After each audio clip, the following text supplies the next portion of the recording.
बच्चों, आशा है आपने प्रकाश के तरंग सिद्धांत में बताए गए सभी सैद्धांतिक क्वेश्चनों को पढ़ लिया होगा और अच्छी तरह से याद कर लिया होगा। तो इस दरमियान आइए हम लोग लघु त्रिय क्वेश्चन पढ़ें। लघु त्रिय क्वेश्चन, कुछ क्वेश्चन हमने वीडियो बनाकर आपको भेजा था और आपके किताब का 10 नंबर लघु त्रिय क्वेश्चन है कि डॉपलर प्रभाव क्या है, समझाएं। तो बच्चों 11 में आपने पढ़ा था डॉपलर प्रभाव को, जिसमें ध्वनि चैप्टर में डॉपलर प्रभाव पढ़ाया गया था और ध्वनि से संबंधित डॉपलर प्रभाव है। तब सवाल होता है कि प्रकाश में ये डॉपलर प्रभाव क्या है और इसका ब्रह्मांड के विस्तार को जानने में क्या योगदान है। तो आइए बच्चों इस क्वेश्चन को देखते हैं। क्वेश्चन आपके बोर्ड पर है कि प्रकाश के लिए डॉपलर प्रभाव को समझाएं। तो पहले हम इसको ध्वनि के लिए समझा देते हैं आपको, उसके बाद ही हम लोग प्रकाश के लिए समझ पाएंगे। तो डॉपलर के अनुसार श्रोता मतलब सुनने वाला और स्रोत मतलब आवाज उत्पन्न करने वाला, मतलब ध्वनि उत्पन्न करने वाला। तो श्रोता और स्रोत यदि तेजी से एक दूसरे की ओर आ रहे हों, अर्थात उनके बीच की दूरी धीरे धीरे घट रही हो, तो ध्वनि की आवृत्ति बढ़ती हुई मालूम पड़ती है। और श्रोता से यदि स्रोत तेजी से दूर जा रहा हो तो ध्वनि की आवृत्ति घटती हुई मालूम पड़ती है। आपने महसूस किया होगा कभी, यदि ट्रेन पकड़ने गए हों और प्लेटफॉर्म पर खड़े रहने का मौका मिला होगा, तो आपने देखा होगा कि जब कोई ट्रेन सीटी बजाते हुए तेजी से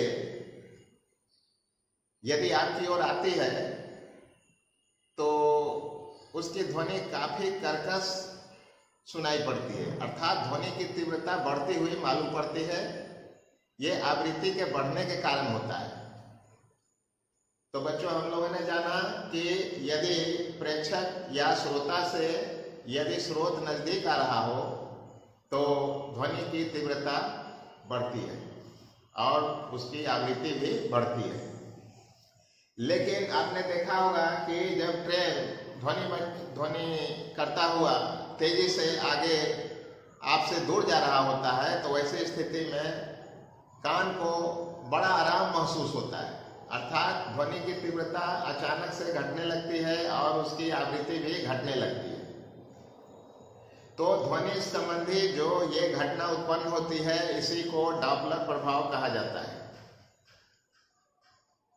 तो बच्चों आपने इसमें नोट किया कि श्रोता और स्रोत नजदीक आने पर आवृत्ति बढ़ती है और एक दूसरे से दूर जाने पर आवृत्ति घटती है। तो इसी सिद्धांत को ब्रह्मांड के विस्तार में, अर्थात ब्रह्मांड के विस्तार को जानने में लगाया गया। बच्चों ऐसा है कि शायद आपको मालूम है कि हमारे पूरे ब्रह्मांड में गैलेक्सियों की संख्या 10 to the power 11 है। उनमें से एक गैलेक्सी, जिसे हम लोग आकाश गंगा के नाम से जानते हैं, हम लोग उसी गैलेक्सी के सदस्य हैं। मतलब हमारे गैलेक्सी में भी 10 to the power 11 तारे हैं और उसमें से एक तारा सूरज है और सूरज के चारों ओर 8 ग्रह घूम रहे हैं। उन 8 ग्रहों में एक ग्रह पृथ्वी भी है। तो हम लोग अपने आकाश गंगा के सदस्य हैं। बच्चों जब नंगी आंखों से या फिर टेलीस्कोप के द्वारा जब हम अपने गैलेक्सी को देखते हैं तो पूरी तरह से वो दुधिया दिखाई देती है और प्रकाशित दिखाई देती है। लेकिन जब किसी अन्य गैलेक्सी को अंतरिक्ष में देखा जाता है, अर्थात अन्य गैलेक्सी को देखा जाता है दूरबीन के द्वारा, तो वो लाल रंग का दिखाई देता है। तो सवाल होता है कि अपना गैलेक्सी इतना चमकीला क्यों दिखता है और बाकी गैलेक्सियां लाल रंग की क्यों दिखती है? क्या अपने गैलेक्सी में भगवान रहते हैं और बाकी में क्या दानव रहता है? तो ये बड़ा कौतूहल का विषय था तो वैज्ञानिकों के लिए। तो जब डॉपलर प्रभाव ध्वनि के लिए इजाद हुआ, तब वैज्ञानिकों ने डॉपलर प्रभाव का इस्तेमाल इन घटनाओं को जानने के लिए किया। तो अब कैसे इसका एक्सप्लेनेशन होगा वो हम लोग देखना चाहते हैं। तो आइए देखते हैं, बोर्ड पर समझते हैं इसको। देखिए बच्चों, क्वेश्चन है आपका, प्रकाश के लिए डॉपलर प्रभाव को समझाएं। तो यदि प्रकाश के चाल को सी से सूचित किया जाए, प्रकाश के तरंग दैर्घ्य को लैम्डा से और प्रकाश की आवृत्ति को न्यू से सूचित किया जाए, तो हम लोग जानते हैं कि इन तीनों में रिलेशन सी बराबर न्यू लैम्डा होता है। और हम लोग ये भी जानते हैं बच्चों कि किसी भी एक माध्यम में प्रकाश की चाल हमेशा नियत रहती है। जैसे वायु का ही उदाहरण लें तो प्रकाश की चाल वायु में लगभग 3 लाख किलोमीटर पर सेकेंड, अर्थात 3 गुना 10⁸ मीटर पर सेकेंड होता है। तो इसका मतलब है कि किसी भी माध्यम में प्रकाश की चाल जो सी है वो क्या होगा, कांस्टेंट होगा, नियत होगा। तो इस सूत्र की मदद से हम लोग लिख सकते हैं लैम्डा बराबर सी बाय न्यू। और यदि ये सी कांस्टेंट हो जाए तो लैम्डा व्युत्क्रमानुपाती होगा आवृत्ति के। कहने का मतलब है कि यदि आवृत्ति बढ़ेगी तो तरंग दैर्घ्य घटेगा और आवृत्ति घटेगी तो तरंग दैर्घ्य बढ़ेगा। तो इस चीज को यदि ध्यान में रखें तो हम डॉपलर प्रभाव को समझ सकते हैं। तो आइए देखते हैं कैसे समझ सकते हैं। तो हमने कहा बच्चों कि यदि कोई प्रेक्षक, स्रोत और प्रेक्षक की बात करें, तो यदि प्रेक्षक और स्रोत एक दूसरे के तेजी से नजदीक आ रहे हों तो आवृत्ति बढ़ेगी। अर्थात मान लेते हैं कि कोई प्रेक्षक है, प्रकाश स्रोत को देख रहा है और प्रकाश स्रोत तेजी से प्रेक्षक की ओर आ रही है, तो प्रकाश की आवृत्ति बढ़ेगी। यदि प्रकाश की आवृत्ति बढ़ेगी तो तरंग दैर्घ्य घटेगा।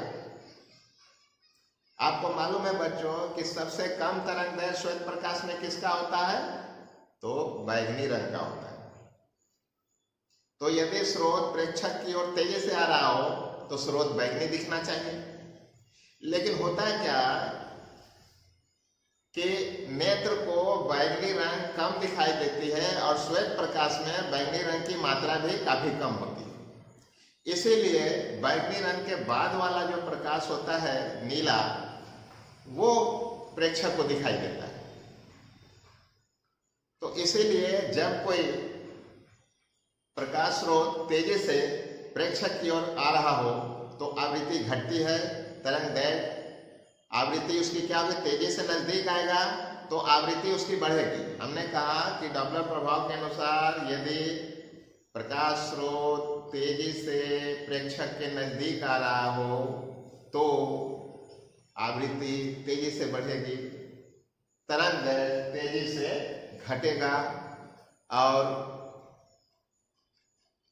सबसे कम तरंग दैर्घ्य बैंगनी रंग का होता है। लेकिन बैंगनी रंग चूंकि कम मात्रा में होती है और नेत्र उसको अच्छा से देख भी नहीं पाता है, इसीलिए ठीक बैंगनी के बाद वाला जो कलर है नीला, वही उसे दिखाई देता है। अर्थात प्रकाश स्रोत प्रेक्षक की ओर आवे तो वो नीला रंग का दिखेगा। अब इसका ठीक उल्टा यदि सोचें तो यदि कोई प्रकाश स्रोत तीव्र गति से प्रेक्षक से दूर जा रहा हो तो उसकी आवृत्ति तेजी से घटेगी, और यदि आवृत्ति घटती है तो उसकी तरंगदैर्घ्य क्या होगा, तेजी से बढ़ेगा। और हम जानते हैं बच्चों कि श्वेत प्रकाश में सबसे अधिक तरंगदैर्घ्य लाल रंग का होता है। अतः जब कोई प्रकाश स्रोत तेजी से दूर जा रहा हो तो वो लाल रंग का दिखेगा। तो हम लोगों ने प्रकाश के बारे में जान लिया है डॉपलर प्रभाव के अनुसार बच्चों कि प्रकाश स्रोत तेजी से नजदीक आएगा तो नीला रंग का दिखेगा, और तेजी से दूर जाएगा तो लाल रंग का दिखेगा। तो बच्चों ब्रह्मांड में डॉपलर प्रभाव के द्वारा ये समझा गया कि जितने भी गैलेक्सियां हैं वो सभी गैलेक्सियां एक दूसरे से तेजी से दूर जा रही है। जब गैलेक्सियां तेजी से दूर जा रही है तो निश्चित तौर पर उसका तरंगदैर्घ्य बढ़ेगा, आवृत्ति घटेगा, इसीलिए वो लाल रंग का दिखाई देता है। लेकिन जब कोई प्रकाश स्रोत तेजी से नजदीक आएगा तो वो नीला रंग का दिखेगा। कभी कभी न्यूज में या सोशल मीडिया पर आपने देखा होगा कि यह कहा जाता है कि अब पृथ्वी नहीं रहेगी। क्यों भाई? तो एक बहुत बड़ा एस्ट्रॉयड, हिमालय इतना बड़ा पृथ्वी की ओर तेजी से बढ़ा चला आ रहा है, पृथ्वी से टकरा जाएगा, फलना तारीख को टकराएगा, इतना बजे टकरा जाएगा, पृथ्वी खत्म हो जाएगी। तो सवाल है कि वैज्ञानिक कैसे जान जाते हैं कि पृथ्वी का ही निशाना लेके आ रहा है? तो बात है कि जब टेलीस्कोप से वैज्ञानिक अंतरिक्ष में देख रहे होते हैं और कोई भी यदि एस्ट्रॉयड या अन्य पिंड नीला रंग का दिखाई देता है तब उन्हें खतरा का आभास हो जाता है, क्योंकि नीला का दिखाई देना इसका मतलब है कि पृथ्वी के प्रेक्षक की ओर वो तेजी से आ रहा है। लेकिन यदि कोई पिंड लाल रंग का दिखाई दे रहा है तो इसका मतलब वो पृथ्वी से दूर जा रहा है, तो उसमें कोई खतरा नहीं है। तो आशा है बच्चों आपने इस घटना को समझ लिया होगा। आइए देखते हैं इसका आंसर किस प्रकार से लिखा जाता है। आपके बोर्ड पर आंसर लिखा गया है, आइए इसको समझते हैं। तो अभी तक हम लोगों ने समझ लिया है कि प्रकाश की चाल, तरंगदैर्घ्य, आवृत्ति, इनमें संबंध c बराबर न्यू लेमडा होता है और लेमडा बराबर c बाय न्यू होगा। तो इस अनुसार से लेमडा आवृत्ति के व्युत्क्रम होगी, अर्थात आवृत्ति बढ़ने पर तरंगदैर्घ्य घटेगा, आवृत्ति घटने पर तरंगदैर्घ्य बढ़ेगा। तो इस चीज को ध्यान में रखते हुए आइए आगे बढ़ता है। प्रेक्षक तथा प्रकाश स्रोत के बीच की दूरी यदि घट रही है तो घटने पर प्रकाश की आवृत्ति क्या होगा? प्रकाश के बीच की दूरी घटेगी तो प्रकाश की आवृत्ति बढ़ती है, अतः तरंगदैर्घ्य लैम्डा तेजी से क्या होगा? घटता है, तेजी से घटता है। चूंकि सबसे कम तरंगदैर्घ्य बैंगनी रंग का, सबसे कम तरंगदैर्घ्य किसका होगा? बैंगनी रंग का होता है, परंतु प्रेक्षक का नेत्र बैंगनी रंग के प्रकाश के लिए कम संवेदनशील होने की वजह से बैंगनी प्रकाश कम दिखाई पड़ती है। प्रेक्षक का जो नेत्र है बैंगनी रंग के प्रकाश के लिए कम संवेदनशील होने की वजह से बैंगनी प्रकाश कम देख पाता है, बैंगनी प्रकाश कम देख पाता है।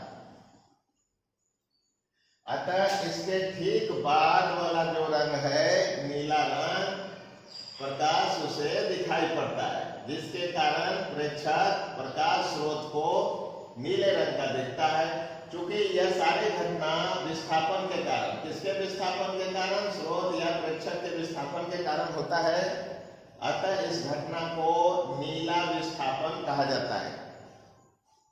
इसके ठीक विपरीत जब प्रेक्षक माने ऑब्जर्वर से प्रकाश स्रोत दूर जा रहा हो तो दूर जाएगी तो आवृत्ति क्या होगी? घटेगी। तरंगदैर्घ्य क्या होगा? बढ़ेगा। चूंकि श्वेत प्रकाश में सबसे अधिक तरंगदैर्घ्य किसका होता है? लाल रंग का। अतः प्रकाश स्रोत लाल रंग का क्या होता है, दिखाई देने लगता है। स्रोत के इस प्रकार के विस्थापन से उत्पन्न होता है ये घटना, इसलिए इसको क्या कहते हैं, लाल विस्थापन या रेड शिफ्ट। और डॉपलर प्रभाव के इस घटना का उपयोग ब्रह्मांड के विस्तार को जानने में किया जाता है। तो बच्चों इस क्वेश्चन की मदद से ये जाना हम लोगों ने कि ब्रह्मांड का जो है वो लगातार विस्तार हो रहा है, क्योंकि गैलेक्सियां हमेशा लगातार क्या हो रही है, फैल रही है। जितना देर में हम लोग वीडियो बना रहे होंगे उतना देर में एक दूसरे से काफी दूर पर चली गई होगी। यही वजह है कि पृथ्वी के प्रेक्षक को, अर्थात एक गैलेक्सी पर स्थित प्रेक्षक को बाकी गैलेक्सियां जो है वो लाल रंग की दिखाई देती है। इसलिए लगातार ब्रह्मांड विस्तार हो रहा है। इसको उल्टा करके सोचें तो कभी न कभी सारी गैलेक्सियां एक ही स्थान पर होगी और वहां लगता है कि कोई भयानक विस्फोट हुआ होगा जिसके कारण ये गैलेक्सियां जो है एक दूसरे से लगातार दूर जा रही है। बच्चों इस घटना को ही बिग बैंग की घटना कहा जाता है। तो डॉपलर प्रभाव एक महत्वपूर्ण क्वेश्चन है। आशा है बच्चों आपने इस घटना को समझ लिया होगा। अब बाकी क्वेश्चन अगले वीडियो में फिर से देखते हैं। धन्यवाद।